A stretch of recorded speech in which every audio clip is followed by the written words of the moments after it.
Bonjour, dans la vidéo d'aujourd'hui, je vais vous montrer comment recharger correctement votre Realme Watch S5.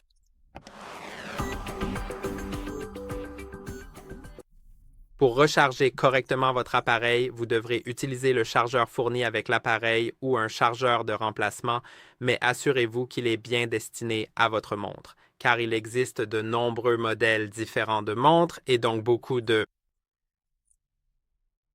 de nombreux chargeurs différents. Donc, il vous faut absolument le bon, car ils sont tous propriétaires. Celui-ci est celui qui est inclus dans la boîte. Vous pouvez voir qu'il y a ces deux broches. Ce sont des broches Pogo, donc elles s'enclenchent, elles s'insèrent.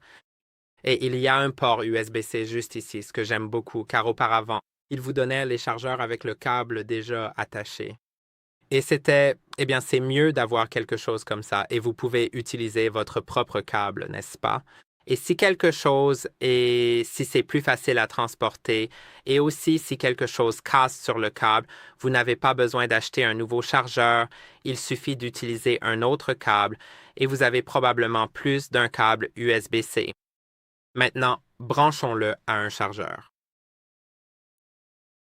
J'ai un câble USB-C juste ici. Au fait, il est indiqué en dessous que cela accepte une entrée de 5 volts à 1 demi-ampère. Donc, c'est une entrée assez faible, environ 2,5 watts. N'importe quel chargeur fera l'affaire. Croyez-moi, n'importe quel chargeur fera l'affaire. Et puis, attachez-le à la montre. Vous pouvez voir qu'il y a des broches à l'arrière, donc il faut l'attacher correctement. Maintenant, il est en train de charger. Si je le fais pivoter, il arrête de charger. Mais il y a des aimants, donc il s'attache correctement tout seul. Et on ne peut pas vraiment, je pense qu'on ne peut pas vraiment, oui, on ne peut pas l'attacher dans le mauvais sens. Donc le câble doit aller du côté où se trouve la couronne digitale, ce bouton rotatif. Maintenant, comme vous pouvez le voir, il est en train de charger. Donc voilà. Une chose de plus que je voulais vous dire, c'est que pour préserver la longévité de votre batterie, vous devriez éviter de la décharger en dessous de 15. Bien sûr, si vous devez le faire, ce n'est pas grave. Mais si vous avez la possibilité, par exemple, de le charger, branchez-le. Une fois qu'il est à 15 ou 20, alors faites-le. Et aussi, il devrait y avoir une option à activer pour améliorer la charge.